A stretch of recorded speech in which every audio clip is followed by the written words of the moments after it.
What's going on, guys? Today we're going to be doing Terzic's terrific 4-2-3-1. Bit of a mouthful. This tactic absolutely cooks in this match engine, and it won Dortmund the big one, the Champions League. Smash a like on the video, be sure to subscribe. Let's get right into it. It's going to be a special one today. Who doesn't want to see Reus win the Champions League? First up is going to be Borussia Dortmund, obviously over in the Bundesliga, where we come out and we absolutely dominate the league. Not have a little bit of fun. We take over. Bayern Munich fell off big time with 68 points. We come out and pick up 85. Only losing 3 games, nearly pulling off. I mean, not nearly. 3 losses isn't nearly an invincible season, but you know what I mean. We absolutely dominated that. Ademi with 30 goals, Ademi 7.76, Marco Reus 7.5, playing a big part in the season, which means everything, man. I love Reus as a player. Sancho 16 assists, Marco Reus with 15. Sancho having a great season. We love to see that. Team stat wise, 2.5 when it comes to the most points per game, most goals at 103, the most shots at 639, the fewest shots against and the fewest conceded. Most clean sheets we're going to be in second place, and possession we are going to be down in 5th. But this tactic is aggressive, it's fast paced, it scores goals, and it's very fun on the eye. That's what you can expect from this tactic, and trust me, it's a lot of fun to see in the game as well. You're also going to win the Pokal against RB Leipzig in 3-1 fashion, where Ademi absolutely took over that competition. So, the Champions League final matched up against Salzburg on this occasion. We did actually come out and not get to the hottest of starts. We conceded inside of 2 minutes. We come back though and we do equalise from a set piece. You can get my set pieces, of course, on my YouTube channel, and it's going to be Cyril back post who ties it up at 1-1. We then go and make it 2-1 with great play down the right, over the top, into the real key man of the team, Marco Reus, into the left-hand corner. A beautiful goal for him, that is to be said. We then go and make it 3-1, again the right-hand side being favoured to the left. Emre Can, pause, touch, and engage with that one into the top left-hand corner. We love to see that one. And then we go again to make it 4-1. We were on a goal scoring spree with Marco Reus into Jadon Sancho, who tucks it into the bottom left-hand corner. It's nice to see these two players really contributing to the team. To give them credit, they do come out and they do get a goal here. A little bit lucky, not really a tactic thing. Just I don't know what our right back was doing there. Think he was in no man's land, to be honest with you. Think he fell asleep. They're a little bit loose in possession here as Marco Reus wins it back into Ademi. He goes through.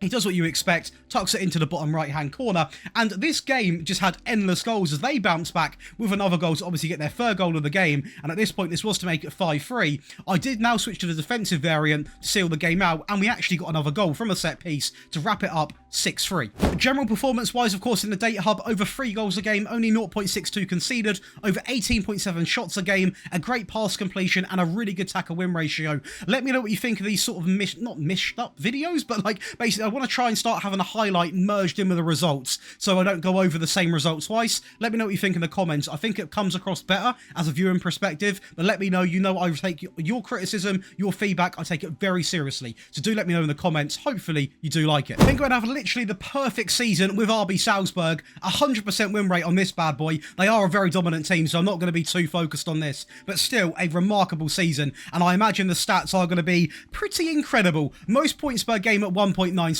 most goals at 179, the most shots at 750, the fewest shots against at 127, most possession, most dribbles being made, the fewest conceded, and the most clean sheets coming in at 15. That is literally the perfect season. Fun fact, obviously you saw Salzburg, we matched up in the Champions League, we played ourselves, so it was a bit of an interesting final, but Dortmund did come out on top. Obviously they got the better team. The Austrian FA Cup final though was a bit of a blowout, to be honest. It was goal after goal. As you can see, Canate goes through, pass header and sticks it in inside of 10 minutes. They then collapsed in about a 10-minute span. I mean, it's incredible play over the top, into the left, back into the middle, into the bottom right-hand corner. It's beautiful play. This system plays some of the best football I've seen.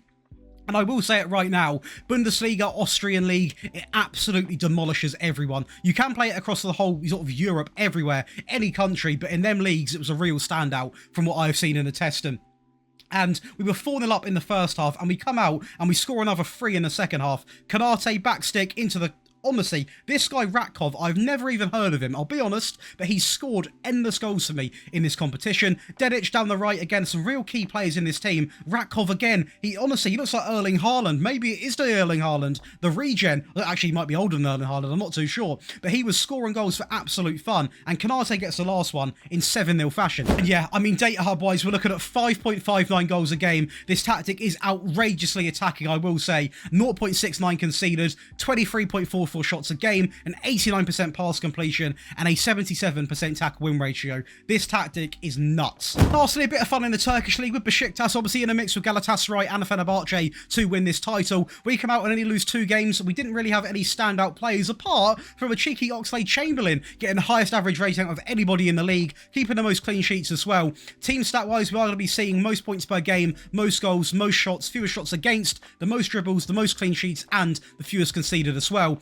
Possession-wise, we are going to be in 3rd place. So again, in certain leagues, you can play this sort of possession-based football as well if you are adamant on playing that way. But overall, a really strong season for a team who obviously are of good quality, but usually do fall for the likes of Galatasaray and sometimes Fenerbahce. So a really good sign that you can get results even when you're not playing as the best of the best team, as Dortmund aren't. Unfortunately, couldn't get the job done in the Conference League. We actually fall out to Ajax, which is not to be expected. The Turkish Cup final was a bit of a boring one, to be honest. We got 1 goal and that was the winner inside of 14 minutes, a great ball and an even better finish. But now, of course, over to your favourite part of the video, that is going to be the tactic breakdown. If you are enjoying, be sure to leave a like and subscribe to the channel. And if you want to get all 3 of these tactics, the mobile and the console tactic, you want them early. You also want the rebuild files, the rebuild priority, the tactic request priority, access to the giveaways, and so much more. You can join the other 4,000 people in the Patreon. The link is going to be in the description below. Trust me, there's loads of new people joining. You want to be part of the big community we've got over there. But this tactic is special. I really love making this. I love Marco Reus, and I am rooting for them to win the Champions League. I really am. But of course, let's get into the tactics. So the sweeper keeper is going to be set to defend. The wing back on the right is by far going to be the most defensive one. And honestly, I would recommend only having dribble more if your player is obviously good on the ball. If he isn't, don't force it. So dribble more, sit narrower, and tackle harder. 2 ball-playing defenders, which are both going to be set to tackle harder as well. The left back is going to be a wing back on support on sit narrower and tackle harder as well. Again, both wing backs are going to be semi-attacking, not completely attacking, but I cannot justify this enough. If your player is not good on the ball, do not have dribble more on, because you will be very frustrated.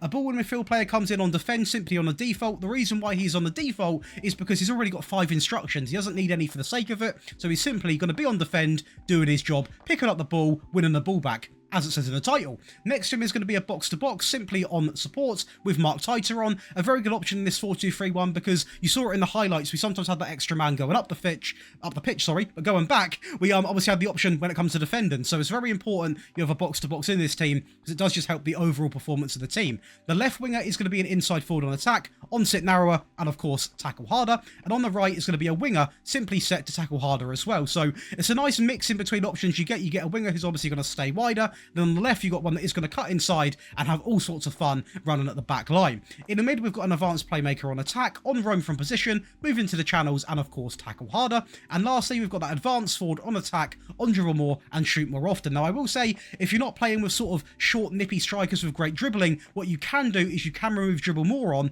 and just keep shoot more often. So if you've got a bit more of a target man up front, maybe dribble more is not the right sort of thing for him, you can take that off and purely have shoot more often. But I would keep this on, the shoot more often, because you are trying to have a load of shots at the opposition. It's the Terzic way. So all built off the custom gegenpress on the positive mentality. This is going to remain in the middle. We're going to pass into space. We're going to overlap left. We're going to overlap right. We're going to focus down the right and the left as well while playing out from the back. This is where it gets very, very tasty. It's going to go down to shorter with that higher tempo. We're going to work with mixed crosses and we're going to run at defense. So it is very, very bang, bang, bang. High intensity, run at defense, in your face, overlap on options. It's impossible to stop. In transition, nice and effective. Counter press, counter, playing to anyone across the back line while taking short goal kicks. Lastly, and a very important part of the tactic, out of possession, the high press. We're going to go with that higher defensive line. We are going to get stuck in. We're going to prevent short goalkeeper distribution, and we are also going to use much more often when it comes to that wonderful trigger press. Out to the much needed attacking variant. If you're not managing to score goals with the default, you can switch to this to go and get your goals, then switch back to obviously defend the games out, or play back to a sort of a balanced sort of game style. So we're going to rock it off with a goalkeeper exactly the same. The wing back on the right is going to be exactly the same, and on the left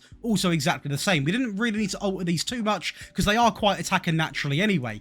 Both of the ball-playing defenders are now going to be on dribble more. Now, again, like I said, for the right back, if your players aren't comfortable on the ball, do not have this instruction on. But if they are, do have it on, because it will have a really positive impact on the game when it comes to them driving up the field, maybe linking it up to even a winger or a midfield player that little bit easier. A box-to-box is now going to have the one additional instruction of getting further forwards. Very important, of course, we want as many players getting forwards at the right times as possible. Key statement there, the right times, and this box-to-box always justified that really really well. We then introduce a deep lying playmaker. He's not going to be the most attacking player. He's going to sit deep, but he's going to look for more direct passes. So it is going to be maybe not as possession based, but it is going to be a bit more direct and finding the run of these front four players, which on the left, we've got shoot more often, sit narrower, and tackle harder on the inside forward. On the right, we've got exactly the same as the default. The advanced playmaker remains exactly the same, and so does the advanced forward. So minor changes, but the changes that we did make were significant. The team instructions is the real big change. Again, the gegenpress, but this time it is going to be set to attacking. That is the first big change. This is, of course, going to remain exactly the same. I won't waste your time today regarding this. That has to be like that. Shorter, it remains the same. The tempo I've kept actually the same. Now, if you are desperate, and I mean desperate for a goal, you can up that all the way to higher, but it will be very, very intense. I will say that. We're going to run at defence, and the big addition is being more expressive. So we are letting our players have a little bit more freedom, a bit more of a license to roam, get in different attacking scenarios, and just doing that alone makes all the difference. The transition, we're going to simply go with counter press, counter, distribute quickly, play to anyone across that back line while taking short goal kicks. So again, the big difference is getting the ball moving quicker. And lastly, the high pressing line of engagement. I have kept the high defensive line much more often, prevent short goal keeping distribution. We're going to get stuck in, and we are also going to get step up more. We're going to step up more. We're not going to get step up more. We are going to step up more. Wow, that is a mouthful. That is a real tongue twister. Again, if you want to go really attacking, you could have this set to much higher, but I will say you're going to be incredibly vulnerable at the back. To defend those games out, or if you are playing as a lower league team, this is going to be perfect for you. So the goalkeeper is going to be a sweeper keeper, simply on defend, a wing back on the right on sit narrower and tackle harder. That's going to be exactly the same for the left back as well.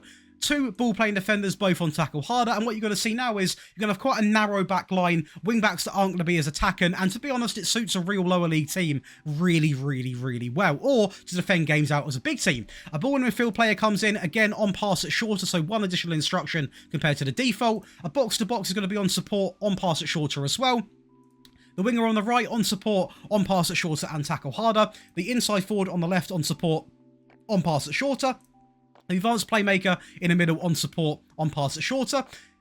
I feel like I'm on repeat, but I will say this way is a very, very, very possession based. Now, this is going to be not as high scoring, but you are going to easily have around 7 to 8% more possession on average per season at the end of it playing like this. It's more designed for sort of lower league teams, which might not be wanting to be as attacking, as free flowing, but it is a lot of fun to play with. The link up play is phenomenal because this five here almost form into one midfield, and it's beautiful to watch. And the advanced forward is going to be on dribble more and shoot more often, because I will say it's nice to have one player that is quite selfish, dribbling about all the time, because we have lots of possession here. When this man finally gets it, if he's good on the ball for one, let him dribble more, but more importantly, make sure he's having shots, because the worst thing you can do is have loads of possession and not get any shots from it. Again, the gegenpress still on the positive mentality, although it is a defensive variant. We're going to go all the way down to fairly narrow. We're going to pass into space. We're going to play out from the back. We're going to go to much shorter all the way down. We are going to keep the higher tempo. We're going to be more disciplined, and we are going to opt for low crosses. So a completely different look on this Terzic 4-2-3-1.